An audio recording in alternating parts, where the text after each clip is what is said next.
is a live stream, and where we press into some of the emerging trends that are reshaping the business landscape. We're going to kick into our topic today in just a few minutes. So if you have any questions, please add them to the chat, and I'm going to try and get to all of them during our session today. So I'm Kathy Steele. I'm your host today, and I'm the CEO of Red Caffeine. And for those of you that are not familiar with Red Caffeine, we are a growth consultancy. And what that means is that we build and execute go-to-market plans for ambitious mid-market organizations. Our service offering includes a fractional team led by a senior level marketing executive, and it allows your team or your company to scale rapidly without hiring a wide variety of full-time marketing and sales staff members. So I'm excited about today's topic because a lot of the things that we do impact communication. We are, at Red Caffeine working on things that impact sales. We're looking on things that impact communication for business leaders, as well as how we're communicating to our internal teams. So I'm really anxious to learn more about the topic. I personally have taken the assessment and I've scored very low. So obviously, I'm hoping to bring a lot of value to our attendees today, but I'm also really, selfishly anxious to learn more myself. So today we have Dr. Brian Glibkowski and my co-host Tom Latteray.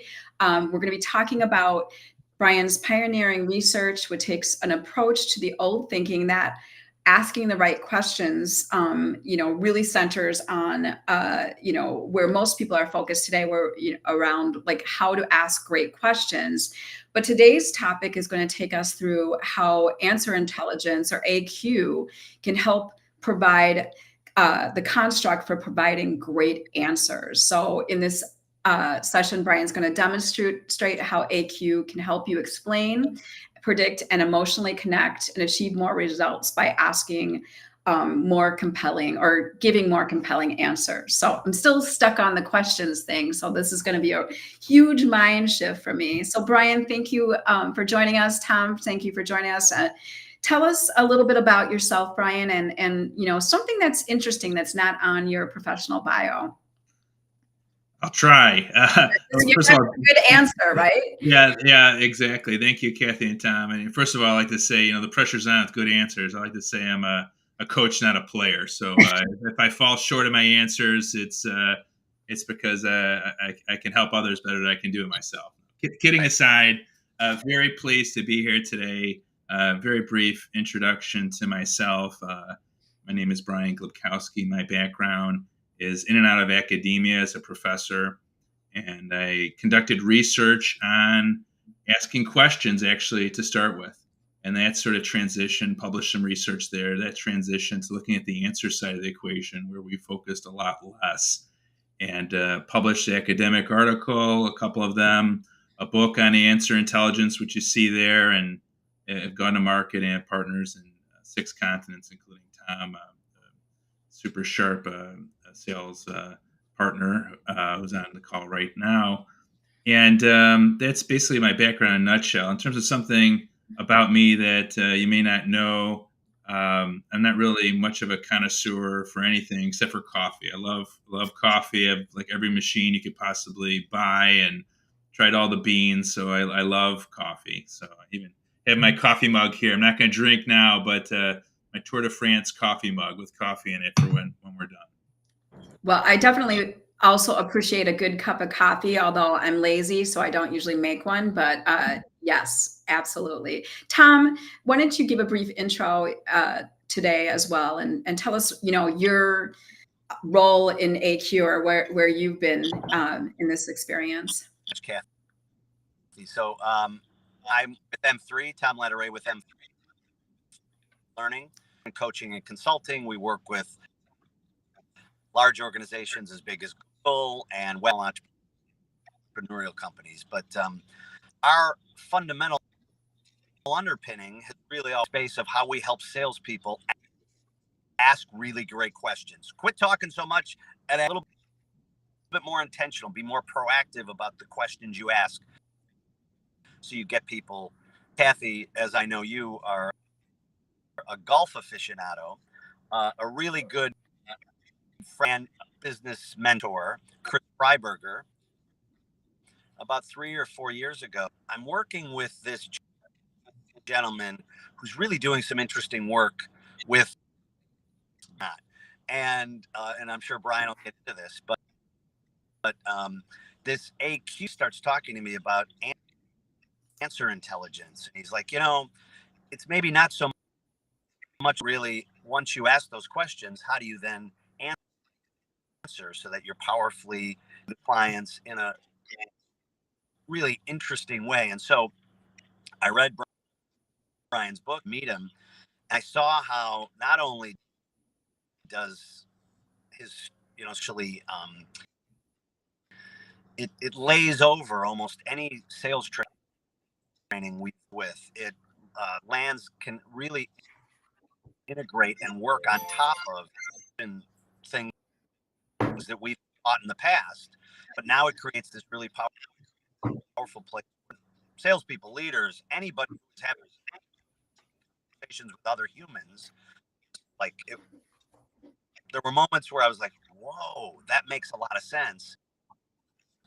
And understand, wow, my strength is here, but there might be some places where I'm actually doing it in the right way. And it was really somebody who's been teaching 30 years. And so I'm really excited about this conversation because I think a lot out of the technology and just the philosophy that Brian brings to the.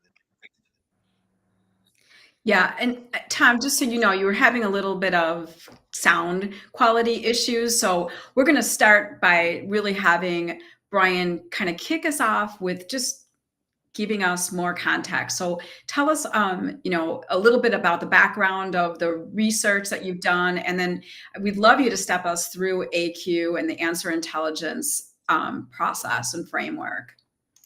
Yeah, happy to do it. The original research I did was with the top golf instructors in the world, and we studied them because they were expert communicators. Always great to study experts. And second, they taught a wide range of clients, everything from touring pros you see on TV to your young son or daughter picking up the clubs for the first time. So in research speak, there was no restriction of range. And they taught this diverse group that had a lot of asymmetries. So they were less motivated than the golf instructors, less knowledgeable. They may have known more about different topics than the golf instructors. Maybe they were business executives and the golf instructors maybe didn't have that kind of acumen. But the point is, these asymmetries mirror what we see in sales and marketing and business in general. We constantly have conversations with asymmetries. As a marketing, let's say, organization, and we're selling our services and sales, maybe we're more motivated to sell than the other party is to buy. Or we're more knowledgeable about our product. The client's, more knowledge about the industry. So basically, we could understand how they would navigate conversations, questions, and answers to create greater influence with answers. So that's the background. And you brought up the wheel here. Maybe I'll introduce that briefly, and then pause and get your reaction, and then I can certainly talk some more. One of the key findings was that there are 6 answer types as shown in this wheel: theory, story, metaphor, action, procedure, and concept, that map to different questions. So with answer intelligence, it is a framework of answers, the 6, but it fully maps to questions. So it's really a framework of communication more broadly. And that's pretty important. Maybe I could give you one example to illustrate, and then I'll do a full hard pause.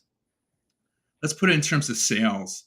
And my background is, human resource management and organizational behavior as a professor. So I tend to like those kind of examples. But let's imagine, someone in the audience that's a new sales manager. Okay, you've been previously carrying the bags, the sales bag, so to speak, and You're very effective, but now it's a completely different game because you're managing others. You're leading others. And now imagine that you're meeting with a direct report for the first time as a sales manager. That direct report is going to be sizing you up, looking at you, and explicitly or implicitly, they might be thinking or asking the question, what is it like to work with you as a leader, right? That's what they're thinking. And in AQ terms, you want to have answers to that question, and powerful answers are going to make a big difference. So if I'm taking on the persona of this leader, I might say something like, in AQ terms, I could give a concept or metaphor answer, or I could give both. I could say, to me, leadership is inspiring others and holding them accountable. That's a concept answer. It's a definition. And I could say, leadership is like two ropes. When the ropes are separate, they're strong. When they're braided together, they're stronger. That's how I lead.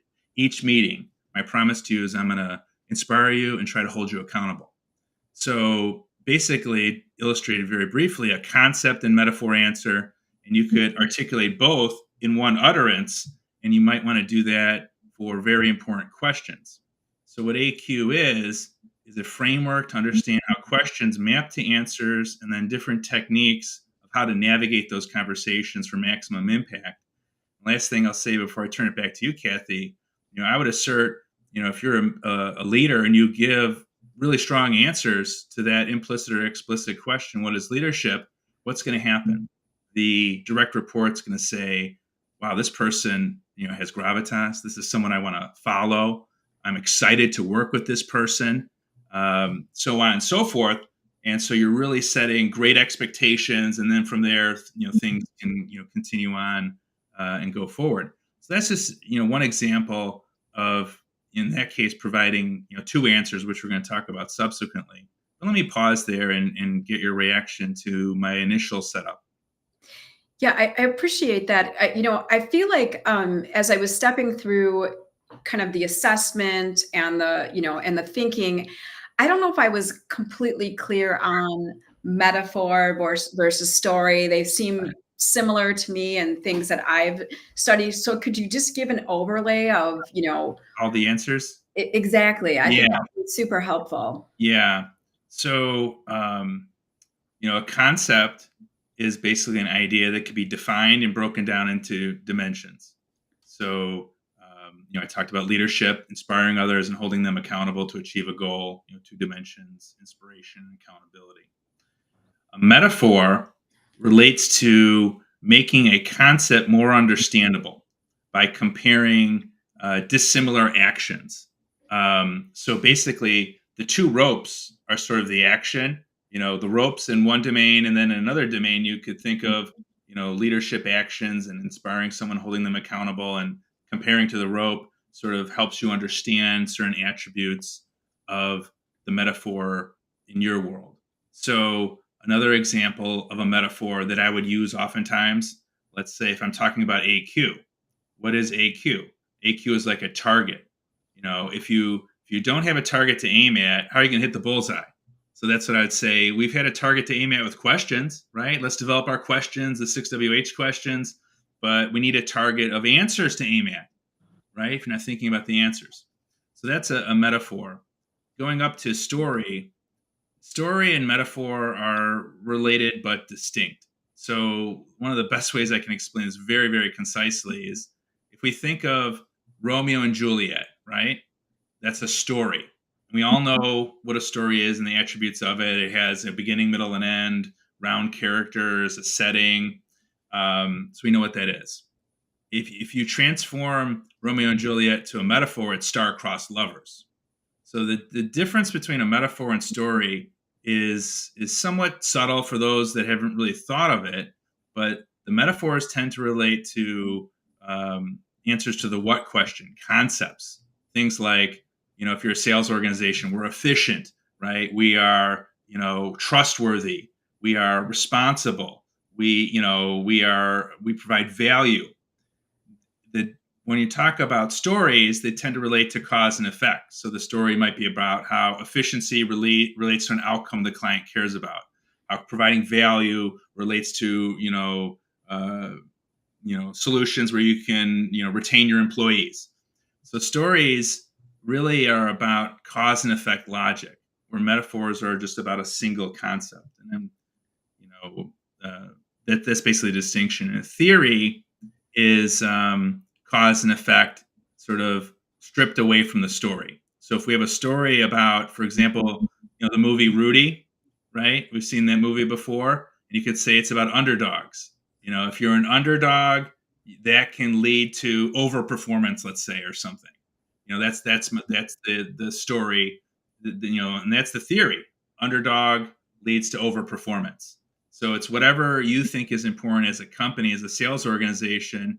You may say, if you, let's say, if I'm Salesforce, I might say, and this may not be the best theory or example in the world, but systematically managing the process leads to higher sales, right? And so that could be a theory they have, and then they could tell you stories about where that happened, right? Let me tell you a story about a client where that happened. So what we're painting a picture here of is that there are distinct questions: why, what, and how, and they relate to distinct answers going across. And then going to the bottom, I think it's a little bit easier to understand these questions. But for example, if someone's asking you, Kathy, how do we work with your company? And you're going to give procedure and action answers. You may say, as a procedure, let me tell you the 3-step process of how we typically onboard someone. Step 1 is this, step 2 is that, step 3 is that. And so a procedure is simply, the steps involved, and then actions are sort of organized in those steps. So you could talk about the steps by which someone would work with your organization, and then you give key actions in each, phase. Like maybe in the first step, the initial onboarding, you're going to, or the initial onboarding, a key action is you're going to survey everyone in the organization or something like that. So that's where we see, distinction between procedures and actions. And you take all this together, and what it gives you is a way to intentionally navigate conversations. And last thing I'll say before I turn it back over to you, Kathy, to see if I've illustrated some of these answer types effectively. And I should say before I do that, the when and where is the context. All the answers exist in the context. And we know if you're selling to a bank, what the story needs to be about a bank. If you're selling to a bakery, the story needs to be about a bakery. So context recognizes that questions and answers are likely to vary depending on the context. Last point I'll make relate to sales or marketing. From a marketing or sales standpoint, you often want to position your organization, and we always talk about like communicating your value proposition. So in AQ terms, what does that mean? We would say it might mean something like this. As a sales organization, can you answer some basic questions about your value proposition?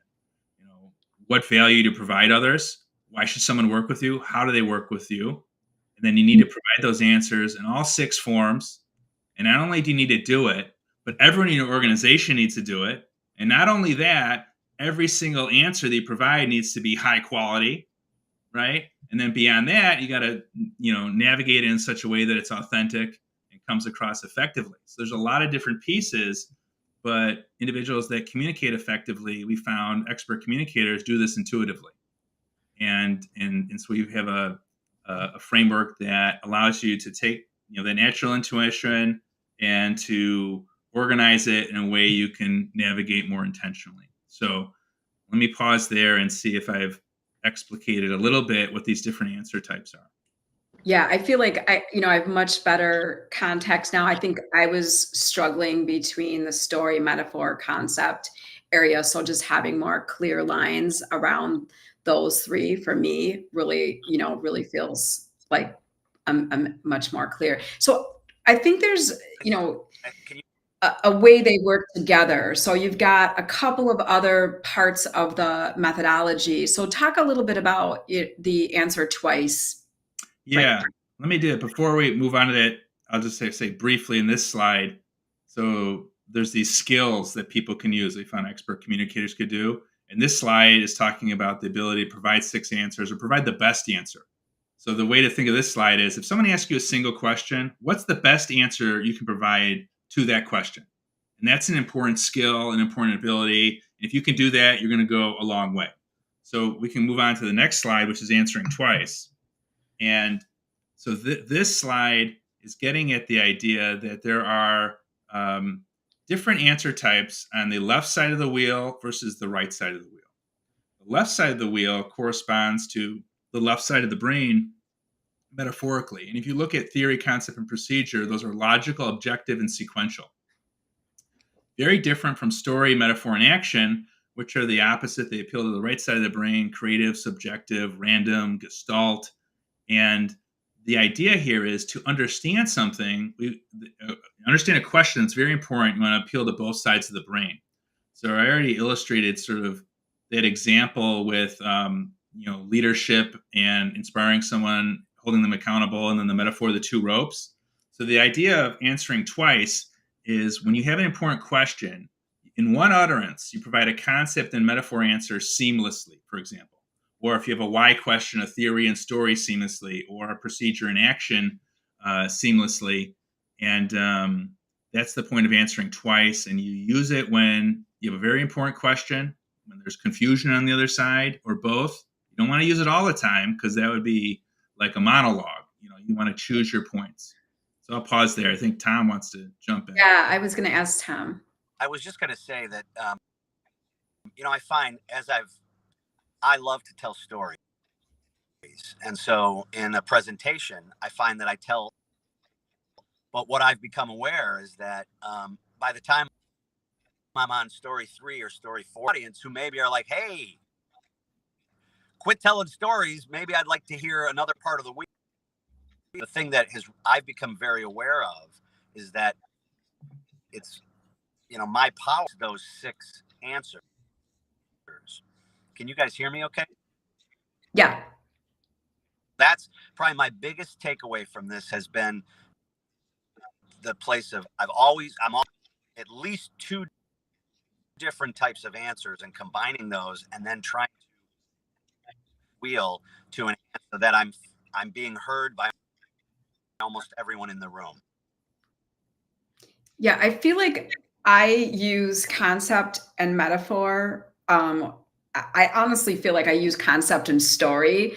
So maybe I need to refine that to theory, especially when I'm trying to talk to a prospective client about their issue and how we've been able to solve that with another client that might be somewhat different in terms of the type of business they're in, but they have a very similar issue that they're going through. So here's the issue you have, this client also had this issue, and then here's the story, or here's the example of how we were able to work together to solve that challenge. So does that sound right, Brian? Is that? It does. And again, you're an effective communicator. Your organization's effective, and you're using some of these same techniques, is what you're saying. And that's not surprising. When we studied the best golf instructors in the world, the way the research works is you study what the best do, and you extract from that the principles of what they're already doing. So I'm sure and confident you're doing a lot of this. For all communicators, myself included, Tom, and I would assert for you, Kathy, there's always opportunity for improvement. Like for me, Tom was saying he focused a lot on story. For me, it was theory, and concept. As a professor, I was the professor that wouldn't have a textbook. I was not really focused on procedures and actions. I wasn't trying to be bad, but I just, it was a blind spot. But I think you get it. And just to, give you maybe just 2 little nuggets sort of connected to AQ here, just examples to illustrate. Tom talked about using something other than story, maybe 2 answer types. Here's a rule of thumb. If you have a conversation with someone else, a real conversation is going to be 3 answer types, like GPS. You need 3 points to triangulate something. That's like saying if I go to CVS and I say, how do I find the Mars candy bar? And someone, tells me a procedure. Go down aisle 1, take a left bottom shelf. I wouldn't call that a conversation. But if that person tells me a procedure, maybe gives me an action to walk me over there, maybe tells me a story about Mars candy bar, now that's a conversation. So that's a good way to think about it. If you're trying to have conversations with people, you're navigating multiple answer types. You're moving around. You're dynamic. So that's one little tidbit, and I'll give you Brian, one more unsolicited one. I was Yeah, going go to ask on. a question, Brian. In the work Yeah. you've done with organizations, even from a sales standpoint, that training people to have better communication actually starts enhancing customer rates, maybe the quality of the conversations they're having, maybe speed, seeing that type of action happening because people are mastering this. Yeah, I think because what this does is it codifies what we do naturally, and when in a high quality setting, like the one of the metaphors I like to give on this is, what is a high quality conversation? This is sort of a surface metaphor, but I like to say, think about the last dinner conversation you've had with a friend. Okay, if you have that dinner conversation with a friend, chances are it's going to have, if it's a good conversation, it's going to have the following attributes: both sides speak about equally, both sides ask and answer questions about equally, both sides are providing interesting answers, interesting questions, right? That's a dinner conversation. If that goes, all those go well, those boxes you get checked, what happens? I want to go to dinner with this person again. If some of those boxes are not checked, what happens? I don't want to go to dinner with that person. If I don't have an opportunity to ask questions or provide answers, or what they're saying is not interesting, I don't want to do that again. Guess what? That's the same thing for a sales marketing conversation. You have to have that level of fluency. No one wants to sit there, for example, and go through a sales process where we're doing discovery and we're asking question after question after question. That's not a dinner party I want to go to. That doesn't work. Yeah, And a firing squad versus firing squad. And the last thing I'll say, and I'll pause and turn it back to the group, is, in our book, we had a chapter on sales AQ that was co-authored from Salesforce and Gong, and Gong records sales calls. And looking at their data, what did they find? Exactly consistent with what I just talked about. Effective sales conversations throughout the funnel are balanced. Both sides speak equally. Both sides ask and answer questions about the same amount. So that's really the standard we're going for. And if that's true, then what that means is we need to be better conversationalists. We need to be better at questions and answers. And that's the point of this framework. You got to do both well, and then you're going to win. What I loved about this, kind of analogy that we're seeing graphically depicted here was thinking about different people. Sometimes you're talking to one person, but in many cases, in this, especially in sales, you might be talking to multiple stakeholders in the decision process, and even thinking about somebody that it leans more towards being a left brain person versus a right brain person, being able, it feels like you're constantly toggling between those two kind of personality or brain types. And that could be really effective in appealing to a group of people, because you're likely covering something procedurally for somebody that is very methodical, but then you're also talking about the action and like say yes to the dress, Tom, or something like that, where they're seeing themselves experiencing the benefit of your product and service in a compelling way. Kathy, one of the things people don't want to be educated, they want to be validated. And I think what's fascinating about this, one of somebody is by speaking to them in the way that they want to be spoken to. So if I'm naturally a right brain, I love telling stories, but I'm a person who they'd be better served by a procedure, and I keep telling them stories, or I keep giving them metaphors. I'm giving them colorful language or whatever. I reckon that whatever I say isn't going to land for them in the way that it right. I can validate them by actually learning how to communicate in their style versus. Yeah, absolutely. Yeah, that's well said. And I think we probably have a slide coming up about answering the style that really gets on this really explicitly. But before we do, why don't we talk about it'd be best to go to compliments. Yeah, let's go on. Let's move on. So now, basically you'll see each of these skills are different ways to navigate the wheel. That's what we're talking about. Sort of like basketball. If you're a basketball player and you're trying to score, what do? You have a jump shot, a 3-pointer, a free throw, a layup, a dunk, a hook shot, all these different ways to score. So this is another way to score, another way to answer. And each of these have different rules of engagement. So this is called providing compliments. And the idea here is we're talking about compliments. Everyone loves a compliment. That's the funny joke. But by that, we mean adjacent answers. So answers that are next to each other on the wheel. So this tells us an order of how to navigate conversations. So, for example, if I'm talking about, that meeting that sales rep for the first time and I lay out a concept, I want to inspire you and hold you accountable, right? And a logical question might be, after they understand what that is, how are you going to do that, right? So then I need to lay out a procedure that explains, 3-step process of how I'm going to inspire them. So I might say, I don't even know. I've never tried to answer that one directly, but let's see if we can make something up on the fly. Tom can help me out. Like a procedure, you might say, well, I'm going to inspire you by letting you work with the best sales reps in the world. How am I going to do that? You're going to go on sales calls with, the procedure is we're going to identify the best sales reps in our industry, and we're going to reach out to them, and we're going to set up calls in different companies, and you're going to go on Zoom calls with 5 people a quarter that we've never talked to before. Okay, I just made that up. That's a procedure, and if that could really be exciting. That's going to inspire me. If I'm a sales rep, I'm going to go on calls with people in different industries that are the best at what they do. Wow, So anyways, the point is, there's this flow of conversations. And they sort of, it's a natural way that conversations are going to progress. Now, I'll just say one other thing to punctuate this.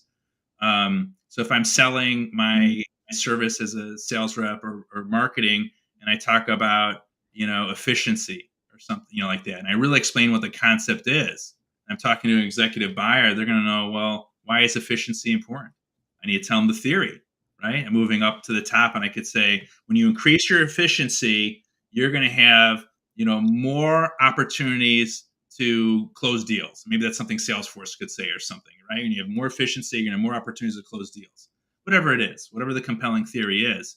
So these are, this is a whole nother way of navigating conversations that a skilled sales rep is going to know how questions are going to follow and flow with each other. Yeah, I love it. It's almost things we see as people who actually do this well. It's almost like I give you the gift and there's a bow on it. It's like it's not just me giving you and there's a bow on top of it. And so just by thinking about taking 3 or 4, your answer just multiplies itself. And then I tell you this, and then I tell you this, and it's all enhancing the answer. It's addressing different points, maybe the way that I want to be, that I want to hear, that I'm going to get it in a way that maybe I wouldn't get it if you only gave me one of those answers. Yeah, just like an exclamation point at the end. So in terms of kind of the next step in the process, that really is around the style of the answer. So can you step us through that part of the concept? Yeah. So this is, again, another way to navigate the wheel. And I think we're going to... Next slide. Yeah. So this is another way to navigate the wheel. And this is getting at individual differences. So as I'm, here on the call here, maybe you could identify yourself, Kathy, where you think you are if you had to choose one. But this is about individual differences. It's about my preferences of communication and the preferences of the other party. So basically, this is where the colors come in. So relational style is a preference for stories and metaphors. It's a preference for experiences and emotional connections. Okay. The analytical style, yellow, is about explaining and predicting in a complex world. That's concepts and theory. And finally, practical style is procedures and actions, is about getting work done. So I'll say a couple things and turn it over to the group here. Like Tom, for example, sort of identifying with story, very relational style.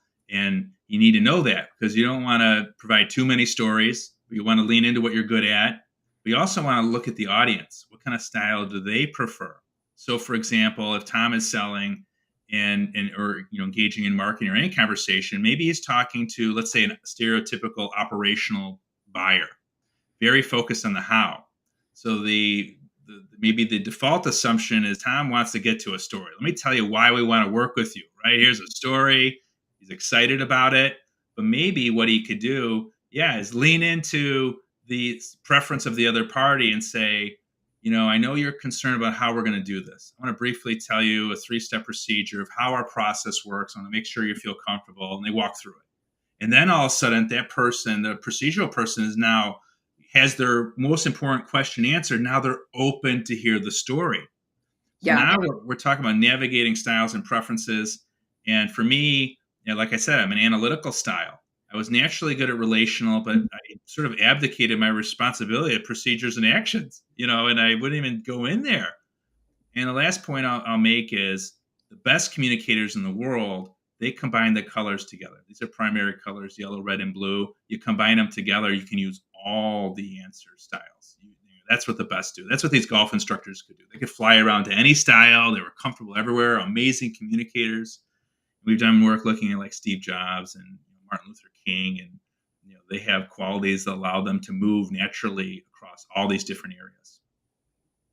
Yeah, I mean, I really like this. I definitely related more to the relational style, but I love analytics so much that I tend to base some of my, in storytelling on analytical, backgrounders. I think practical style is more challenging for me as well, but I definitely see the value in having the going black where all the colors are meshed together and they create the inner circle of answering with style to be able to go between all of the style sets. But back to, again, I think about the left brain, right brain here too, is job title predictive to, where the styles tend to go? Like if I'm meeting with an HR operations person, would I try and make the assumption that they're going to be more on the practical or analytical style spectrum? Yeah, I think, a lot of that research that we can do and substantiate, individual differences by industry or job function, that work hasn't been done. So I'll say that. But I will say anecdotally, I think there is a correlation between certain job types and preferences. For example, before I did my TEDx talk on answer intelligence, I did a presentation at Nokia, and there were a couple hundred engineers in the audience. One of the best receptions I've ever had, but extremely analytical. And I think the reason they liked AQ because it was related to theory and concept. It was a framework they could get their heads around how to communicate effectively. Because they didn't like what was out there. Basically, you want to body language, or you want to whatever the anecdotal advice was, but there's not a lot of frameworks of communication. So they like that. But then, other types, you see creative types, obviously tend to be more story and metaphor, So I think there is a correlation between job types and style. But that being said, I think I want to emphasize this. All the questions and answers are important. Yeah. So, for example, I don't care what your style is. I can give you examples that you care about each of these answer types. Again, if you go to CVS to buy a candy bar, how do I find a candy bar? You're concerned about procedures. Someone to tell you how to get it. Right. You want to hear about the last time you ate a candy bar, right? Yeah, and I'll just give you one more example and I'll stop. But we all love to go to the movies. I know a lot of accountants that like to go to the movies and listen to stories and metaphors. So I think we don't want to lean too heavily into these individual differences, and instead let's think about the fundamental questions that are going to be important to navigating any important conversation. You want to navigate all the questions ultimately for a really important conversation. And so the last part of the framework is really around getting into the context part of the framework.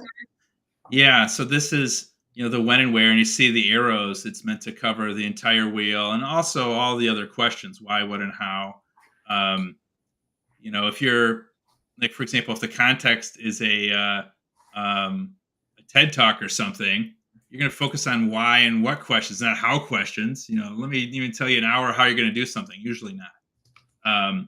But if we're doing, like Steve Jobs in a product launch, we see those fancy sound bites on the news that are the why and what, but most of it in product launch is about the how question, procedures and actions, and it's very, things like that, maybe some technical things. But context is recognizing that the answers may or may not be different depending on the context. So, we talked about stories may vary depending on the context, but then we also know that you can have universal stories that will appear across context. So it's this understanding when and where certain answers may be different. So, for example, if I'm talking, and I just did this recently with a large financial organization, very sophisticated, but they're not really doing a lot with AI yet. So I really need to start with, what is AI? Explain Right. that to them. You contrast that to an organization that's done 2 or 3 implementations. I don't need to explain what AI is. And maybe you need to explain how our solution is going to work, or maybe what our particular flavor of AI is, et cetera, and so forth.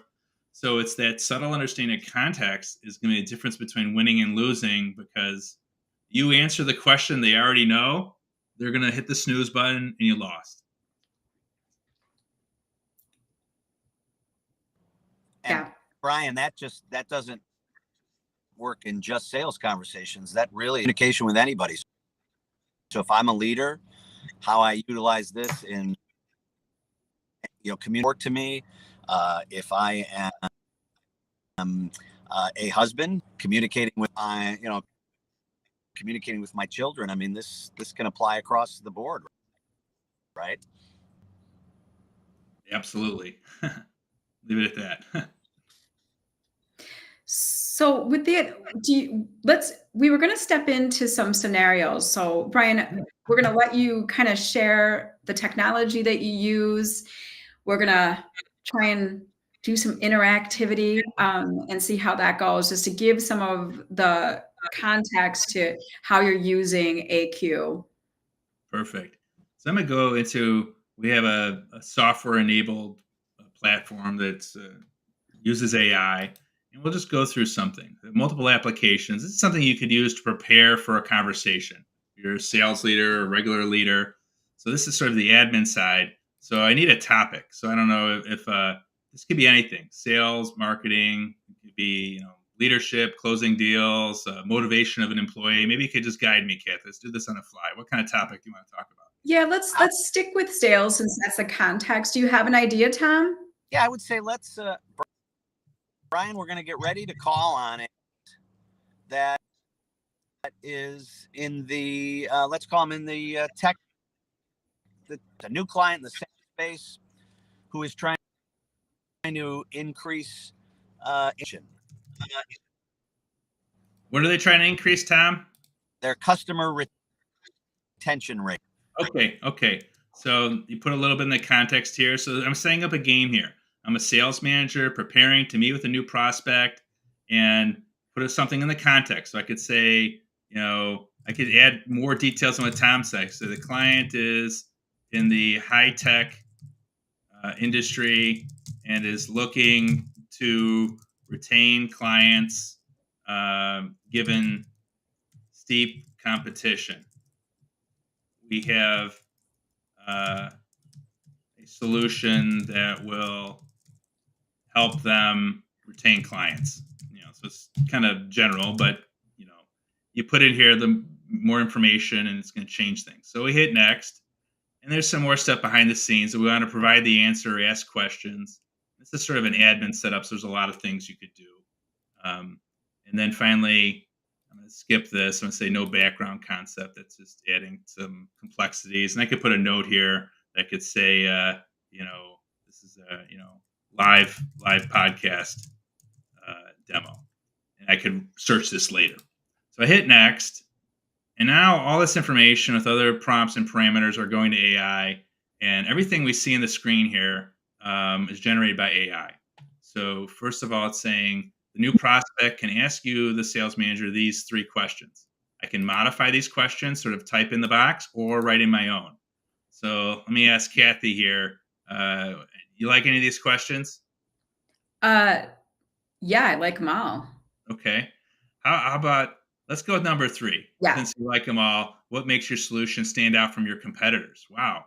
So this is a question they may ask directly or implicitly, but this is something, you might have to answer. So this is, prepping, getting some reps in. And you press view answers, and then the AI is going to generate concept and metaphor answers. So this is the answer that I could provide as the sales manager. I could say, um, you know, our solution is going to help you understand your customer needs, build long-term relationships, provide ongoing support. And, you know, then I can rate these answers and say, well, it was great or it wasn't great. And it depends on the prompts we put in, but there's a metaphor here and the diamond in the rough. So this is, the metaphor, it just generates a single metaphor. We may or may not like it.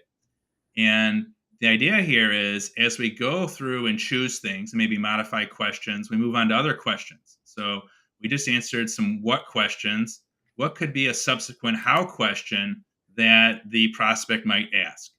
So just like a conversation, as you build on the prior questions, they get more precise and they relate to previous answers you selected. Um, then you can select one of these questions. How can we tailor our solution to meet our customers' specific needs in the high-tech industry? So that might be something that would be asked by the prospect. You press view answers, and the solution, the system will generate a 5-step procedure. So this is something we could do. These 5 steps, and then for each of the steps, there's different actions. And we're going through this very quickly, but if you put some more parameters in the front end, or if we're working with a company, we're going to start to have information that is sort of hard coded in the system, about the nature of the clients and all this stuff, and the answers that are going to be spit out, and the questions are going to be really highly calibrated. And so the purpose of this tool is to go through, you can use it for within the context of a training environment, of course, but you could use this prior to sales calls or any important meeting. So we have large consulting firms that will use this on very important, engagement calls or sales calls to go through a couple rounds to calibrate their answers. And these are, huge sticker projects, but the sentiment is that even though we're fully prepared, we go through a couple rounds of this, we're going to learn something new. We're going to learn something that can make the difference between winning and losing, and that makes it all worthwhile. And so that's basically it. And the results then are saved in a library, all results. And let's see here. And you see them here. And we just did 2 of them right here. I could just go back to them and click here, and we have sort of a library we can search, and hundreds of different responses that can be shared across the organization. And we're basically building our answer muscles for specific conversations. So let me stop there and get your comments and reactions to this. So, Brian, I'm going to say that what I know you're seeing is that doing this to kind of almost populate their sales roadmap, their sales scripts. And these are the ways that we prepare for our best opportunities. We're walking in literally with answers for all 6 of those and the team feels like they are really prepared to go in and answer. Who's in the audience? I can answer some questions that are going to appeal to all of them. Exactly. And we have multiple applications that are purpose built for different things. This is one of them. And I would say some of the ways the clients are using it is, particularly when you have your own environment set up and things are calibrated for your world, you go in there. How do you know when you're ready for a conversation? When the questions come up and you know the answers before the output comes, right? And you nothing new is coming. You go through a couple rounds. You what do you say? I'm ready. I'm ready. I've went through, the gauntlet, and I'm ready for the conversation. So, this is built on principles we already know about. How do we get ready for a call? We prep with questions. We try to develop and think through answers that may come. What this does is sort of, standardizes that process, makes it more intentional, brings in AI answers, which are extremely important. Because you could have a sales call and like one of those questions you like, Kathy, You could spend 25 minutes spinning your wheels like, oh, how would I answer that? I don't know. Where do I get started? Now you have answers coming in, and everything flows. So it offers all these benefits that, Tom has been using to do role playing and to prepare reps and to get them ready for highly elevated conversations. Last thing I'll say is the goal here with AQ, the best communicators in the world, you know what they do? They perform at a high level, they navigate conversations effectively, and they have more time, energy, and influence than anyone else. So when we interviewed, for example, one of the top golf instructors in the world is rated by Golf Digest. He was on the Golf Digest top 50 list, and there's over 25,000 golf instructors in the U.S. alone. He's top 50, upper half of the 99th percentile. He taught half the people on the top 50 list. So this is the expert's expert. And I asked him at the end of the interview, I said, you're an amazing communicator. Do you get the metaphors right? You know what he said? Yes. And if I don't, I have another one at the ready. Then he went on to tell me more things that seemed unbelievable. In the first 2 minutes, he's going to fundamentally change their golf swing. And this wasn't hyperbole. This was someone at the top of their craft that was an expert communicator that could influence someone like that, that you wanted to spend more time with, that you had energy with when you talked about with them. That's what we want to achieve. If we can achieve that level, what's going to happen? Sales are going to go up. People are going to respect you. They want to follow you into battle, et cetera, and so forth. So that's what this machine can do, the software, in combination with, expert guidance from someone like Tom. Yeah. I mean, I first of all, I need the intro to that golf instructor for sure. But aside from that, I feel like there's so many applications. Again, we all practice our pitches, we practice our question set, but we don't. I have never been, really diligent about practicing how I would answer certain things. And, when you're more seasoned, it's definitely, you've got things to kind of pull from because you've just been around the block for a long time. But there's still lots of times where you're asked something completely out of left field, and that extemporaneous answer is you either do well or you totally blow it. So I feel like that I can see just so many applications, even when we're working with a client and prepping our team to give a presentation. They're all ready for what they're going to talk about, and then a question comes in that they're not ready for, and that's where you see somebody unravel. And so that to me is just super powerful. Great, thank you. The more we help people, actually don't really recognize they had that space of so for me, I'm a big relation. The more I exercise that practical style, and I get muscles that feel like, oh, I don't necessarily need to even prepare that much anymore, because I've gone through a bunch of, really the only way you can get good at this is by actually practicing it, right? And that it's not your strength. And so how do I now address that? And then the way to do that is do more reps. And before you know it, you can start answering all of those 6 styles. Do more reps. And here's a metaphor, plug for working with Tom. He's doing some extraordinary stuff in the sales space. It's sort of like having a batting cage. That's what AQ is, a batting cage in the software. But then you want a coach to work with you. And you combine those together. Mm-hmm. If you have both those pieces, then all of a sudden you're hitting the curveball, you're hitting the fastball, you're hitting all these other things, you're getting your reps in, and it's practice. We know this in sports, and so often in sales we reference sports, but again, many people lament we don't train like sports. Right. We just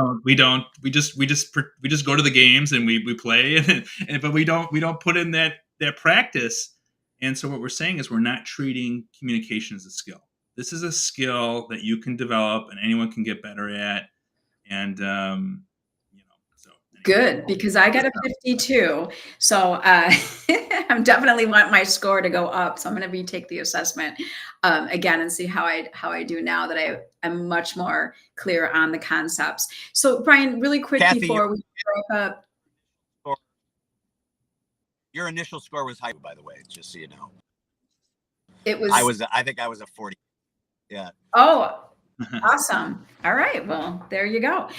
What's to come here, Brian? I'm curious. You're collecting a lot of data. I would assume this could be really distilled down into some great insights. I'm already seeing another book. What's next on your mind? Yeah, there's another book in the works. We're starting to work with some really large enterprises, doing some really interesting integrations with proprietary large language models and all kind of things that are super exciting. I'm still very fixated on the intersection between AI and people, and I think there's just more of that to come. And the metaphor I'd like to leave us with, we showed a little bit of AI, is that it's not about scripts. It's about upskilling knowledge, how to navigate. And one of the metaphors I'll just leave you with about where we'd like to go with our platform we're developing is sort of like a race car driver. Before we had cars, we were in races. It's in a very crude way. It's sort of like AI. We were walking around. Now AI is here. It's accelerating things. But guess what? We still need drivers. And in a competitive marketplace where everyone has cars, what distinguishes, the race? The Indy 500, they all have the same cars. NASCAR, same cars. It's the quality of the drivers. So that's never going to go away. So how can we, from our standpoint, provide the best cars in the world for AI, coupled with connecting to the best drivers, the best coaches, the best pit crews. So I'm just really excited about the potential. I'm very optimistic about the potential of AI, the potential of humans, and we just want to sort of live in that space with partners that share that vision. Yeah, I mean, phenomenal. I feel like we've been using AI in sales and marketing a lot. It's, I think, enabling us to do so much, but this really is very interesting to me and how you're leveraging AI to help, really prep people. So I can't believe how quickly the time has gone, but I want to thank you guys both. It was just a thrill to have you. I'm sure people will have a ton more questions. This is such new thinking that I always feel like, wow, when I learn something new or see something completely out of my realm, I'm really enthusiastic about it. And thank you so much, Brian. I can't wait to learn more. Thank you, as always, Tom, for being my co-host, as well as our sponsor. We want to give a nod to M3 and HR Source, who are sponsors of the Business as Unusual live stream series and help us create and meet great people and provide great content. And then I want to tell everyone about what's happening next. We're going to be talking about rebranding. Like, when is it time to rebrand? And so we're going to have David Doyle. He's the president and CEO of Heidenhain Corporation. And, there are a lot of triggers that sort of help an organization decide whether it's time to rebrand. So things like they're not really differentiated against their competition, or the market is really evolving, or they want to enter a new market. There's a lot of activity going on in the M&A space, and that also is a catalyst for rebranding. So David's going to take us through some of the rationale that Heidenhain has used for a rebranding initiative in their portfolio of brands. So we're going to talk through, the overall process of rebranding. It's obviously a lot more than just your logo, and why they invested in the rebranding process for one of their portfolio companies, Accurite. So again, I want to thank our guests for joining us on this live stream. I'm Kathy Steele, and it was just a pleasure to have, Tom and Brian and talk about these topics. I really hope that people got a lot of, at least baseline information about how to improve their communication styles, how to provide better answers. We will share, Brian's access to the assessment in our recap and notes. So I really encourage people to take the assessment and see how you're doing. I think it really brings this kind of theory into context. And I hope you'll join us next time. But until next time, let's continue to challenge the usual and pursue innovative business solutions for our organizations. Thank you.